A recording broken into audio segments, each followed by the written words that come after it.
Hello friends, मेरा नाम शिप्रा चतुर्वेदी है।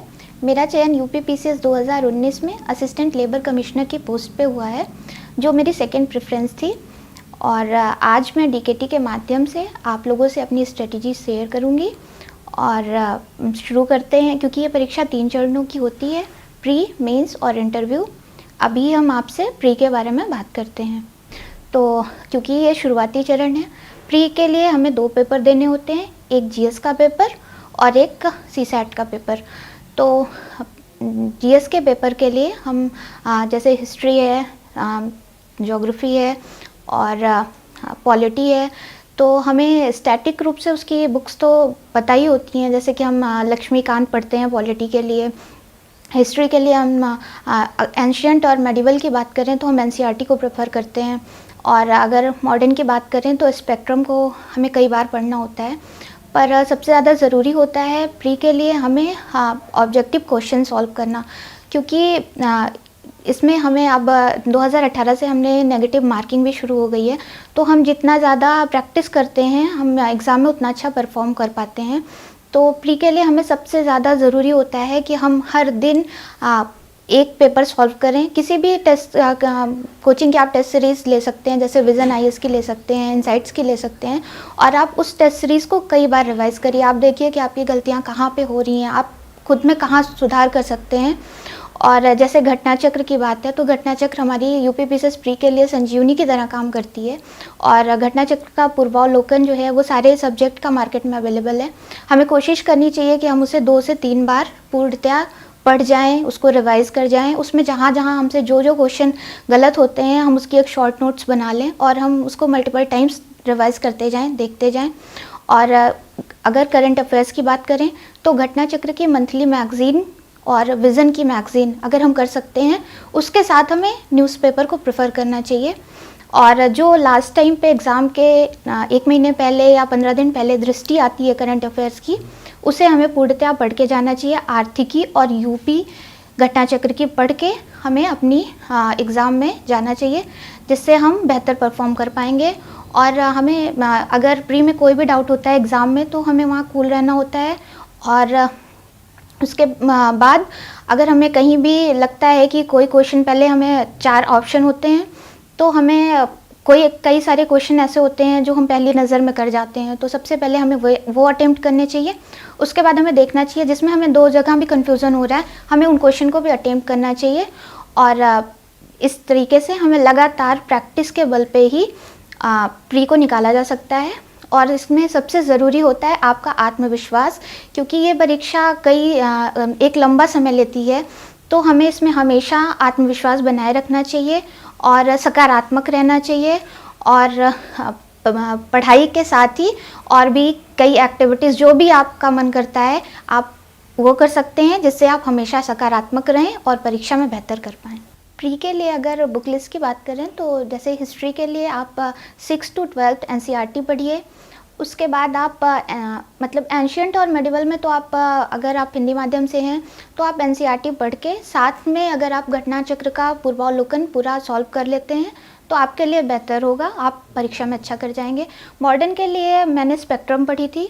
आप स्पेक्ट्रम कई बार पढ़ सकते हैं। और रिवीजन के टाइम आप एग्ज़ाम से जस्ट पहले जो उसमें पीछे 2-2 पेजेस के नोट्स होते हैं, आप उसको कई बार पढ़ जाइए। और कोशिश करिए कि आप अपनी शॉर्ट नोट्स, कुछ क्वेश्चंस ऐसे बना सकते हैं, जैसे आप 10 पेज में, 20 पेज में उसकी एक समरी बना लें, जिससे आप एग्ज़ाम के जस्ट पहले उसको मल्टीपल टाइम रिवाइज़ कर सकें। अगर ज्योग्राफी की बात करें तो पढ़नी तो हमें 6 से 12 तक की एनसीईआरटी चाहिए, पर मेनली आप 11-12 की एनसीईआरटी पढ़ के साथ में महेश बरनवाल, और अगर भारत के भूगोल की बात करें तो आप पेरियार की बुक को प्रेफर कर सकते हैं, क्योंकि मैंने पेरियार की बुक पढ़ी थी और वो बहुत ही अच्छी बुक है। उसके साथ आप घटना चक्र को लगाइए, और कोई भी एक टेस्ट सीरीज़ विज़न की हो, दृष्टि की हो, आप उसको मल्टीपल टाइम सॉल्व करिए। और कोशिश करिए कि आप खुद का आत्ममूल्यांकन करिए। आप देखिए कि आपसे कहाँ गलतियाँ हो रही हैं और आप कैसे कैसे अपने क्वेश्चन को इम्प्रूव कर सकते हैं, कहाँ कहाँ अपनी गलतियों में सुधार कर सकते हैं। और पॉलिटी की बात करें तो पॉलिटी के लिए लक्ष्मीकांत से बेहतर कोई बुक है नहीं, तो आप लक्ष्मीकांत को कई बार पढ़ जाइए। और अगर आप उसके साथ एनसीईआरटी पढ़ना चाहते हैं तो पढ़िए, वैसे एनसीईआरटी पढ़ने की कोई ज़रूरत नहीं है। पॉलिटी के लिए आप लक्ष्मीकांत पढ़िए और घटना चक्र को सॉल्व करिए। उससे आपकी पॉलिटी मेरे ख्याल से बहुत इम्प्रूव हो जाएगी। करंट अफेयर्स की बात करें तो करंट अफेयर्स के लिए आप मंथली घटना चक्र पढ़िए और विज़न आईएएस की मैगज़ीन आती है उसे पढ़िए। उसके साथ ही आप न्यूज़पेपर अगर आप हिंदी माध्यम में दे रहे हैं तो हमारे लिए द हिंदू पढ़ना पॉसिबल नहीं होता है, तो आप दैनिक पढ़िए, हिंदुस्तान पढ़िए और बाकी आप यूट्यूब का सहारा ले सकते हैं। SDIQ पे बहुत सारे वीडियोस होते हैं, ओनली आईएएस पे हिंदू की समरी होती है, आप उसको देखिए। आप राज्यसभा टीवी के कई सारे वीडियो होते हैं, देश देशांतर, आप डेली एक न्यूज़ सुन सकते हैं। आप प्रेफर करिए कि आप ऑनलाइन वीडियो का सहारा लीजिए अगर आपने हिंदी माध्यम से हैं तो। और उसके साथ ही जब भी एग्ज़ाम के जस्ट पहले आपकी दृष्टि आए करंट अफेयर्स घटना चक्र की और आर्थिकी और यूपी, इन तीनों को आप बेहतर तरीके से पढ़ जाइए।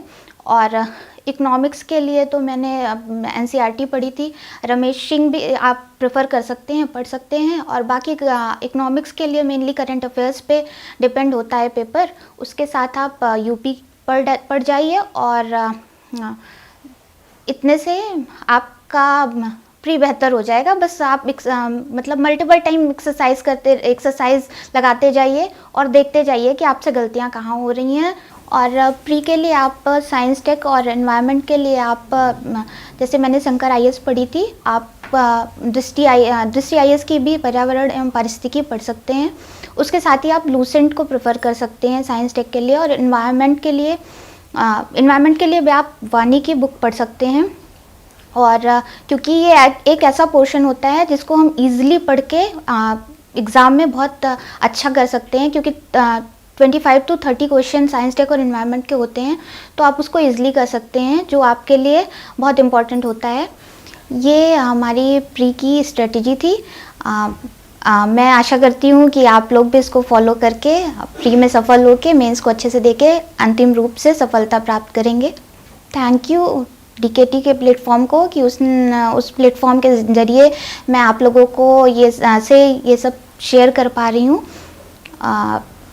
गुड लक आप सभी लोगों को। आप लोग अच्छे से तैयारी करिए और सफलता प्राप्त करिए।